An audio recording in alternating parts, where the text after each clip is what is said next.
There's still too many children in poverty in the United States who still aren't getting enough to eat. That is also connected to education. And we still have a lot of children in a country so wealthy that on a day-to-day basis are not getting the kinds of educational opportunities that they deserve. You know, we have enough wealth to do it. The question is whether we have the political will to make the investments in these communities, many of which are in inner cities.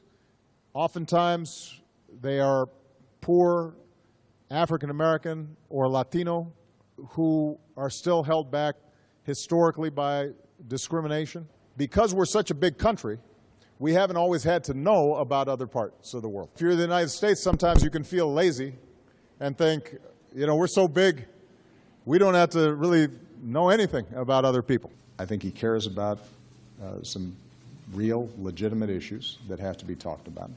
If nothing else, what he's done is he's generated more conversation around some topics that need to be talked about.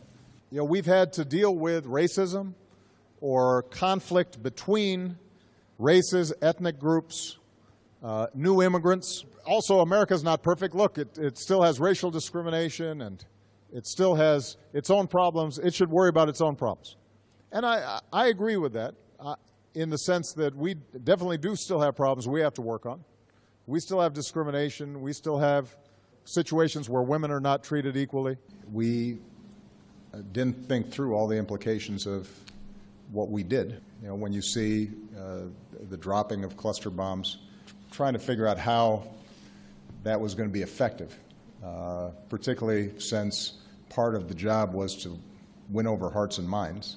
With the benefit of hindsight, we'd have to say that a lot of those consequences were not ones that served our interests. You know, the way that Native Americans were treated was tragic.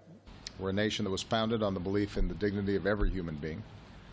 Sometimes we've struggled to stay true to that belief. If you see the environment destroyed, it's not because that's necessary for development.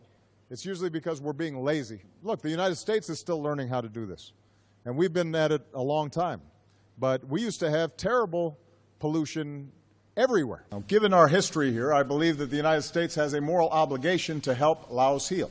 For 9 years, there was a secret war in which the United States was dropping bombs on this country. As a result of that conflict and its aftermath, many people fled or were driven from their homes. The United States dropped more bombs on Laos than Germany and Japan during World War II. The United States dropped more than 2 million tons of bombs here in Laos. You can see some of these displays showing everything that landed on relatively simple homes like this. As one Laotian said, the bombs fell like rain. Villages and entire valleys were obliterated. The ancient Plain of Jars was devastated. Countless civilians were killed. By some estimates, more bombs per capita were dropped on Laos than any other country in the world.